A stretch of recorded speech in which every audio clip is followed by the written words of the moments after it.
Imagine a compass guiding your financial journey. Where is it directing you? Toward abundance, a steady middle ground, or a rocky shore of scarcity? This isn't just about luck or circumstance. It's about the inner map that shapes your path to prosperity. Are you wired to sail smoothly toward wealth, or do rocky waters of struggle feel more familiar? Does your compass favor tireless effort, or does it allow for a balanced breeze? Consider this. Some people find their treasure chest fills up reliably, while others watch it ebb and flow like the tide, one moment brimming, the next nearly dry. It might seem like external storms are to blame. The company I worked for sank. I launched a venture that soared, then the winds shifted. My next project thrived until a key crew member jumped ship. But peel back the layers, and it's clear. This is your wealth compass at work, quietly steering the course. What range does your compass cover? Are you calibrated for a modest haul, say, $25,000 to $35,000 a year? Or perhaps a broader horizon, like $50,000 to $80,000? Maybe you're set for a more ambitious voyage, $120,000 to $180,000, or even $300,000 and beyond. The numbers themselves aren't the treasure. The real prize is whether you're navigating toward your fullest potential. Picture this. At a recent workshop, a sharply dressed attendee approached with a question. Earning $600,000 annually for nearly a decade, he wondered if a 3-day wealth intensive could still shift his course. The response? Why stop there? Why not aim for $3 million? A year later, he wrote back, I recalibrated my compass for $3 million and arrived ahead of schedule.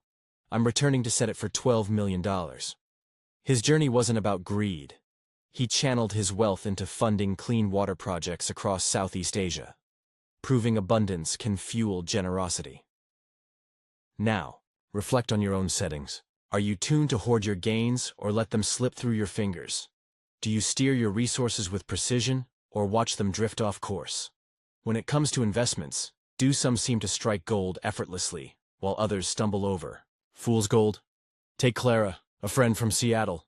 She's a magnet for earning, but her investments sink like stones in a pond. Her father had the same knack for picking duds. Meanwhile, others touch a venture and watch it bloom like a desert after rain. These patterns, golden streaks or stubborn losses, are echoes of your wealth compass. This invisible guide doesn't just shape your finances, it ripples into your relationships. If your dial is set low, you might find companions who mirror that scrummy scope. Spenders who scatter your coins, keeping you anchored in familiar waters. In business, too, success isn't just about skills or timing. Your compass decides the altitude. A shop owner with a $70,000 ceiling will hover there. Even if a windfall lifts them to $110,000, they'll soon drift back. Another, stuck below their $60,000 mark for years, might trip into just that amount through sheer coincidence. It's the silent law of the mind's navigation. How do you spot your compass's direction? Look at the evidence, your savings, your earnings, your net worth. Are you a keeper or a spender? A steady captain or a restless wanderer? Does wealth flow to you like a river, or do you chase it uphill? Your compass acts like a lighthouse, holding you to a fixed beam. If the world cools or heats around you, it pulls you back to its preset glow. To shift your course for good, you must recalibrate that light, your wealth compass itself. Wealth wisdom. The only way to chart a new financial horizon is to adjust your inner compass.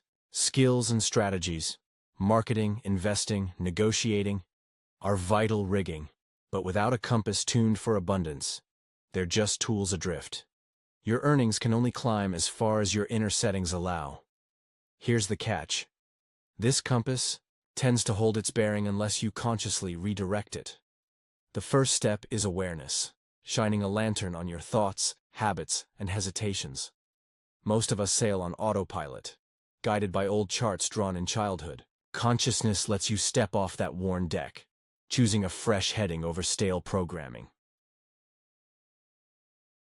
Wealth wisdom. Awareness is watching your mind's currents, so you can steer from today's truth, not yesterday's tides. With clarity, you see these settings for what they are. Echoes of lessons absorbed long ago, not your essence. You're not the map. You're the map maker. Not the cargo, but the ship. Beliefs aren't fixed stars. They're borrowed constellations, handed down through time. You can release any that dim your course, and adopt ones that light the way. Every thought is a crew member. Some build your wealth, others weigh it down. Choose a team that lifts your sails. Rich minds think and act with purpose, and you can, too. What's their secret? That's the journey ahead. Place a hand over your heart and declare, I chart my thoughts, welcoming only those that fuel my rise. Tap your temple and affirm, I steer a prosperous mind.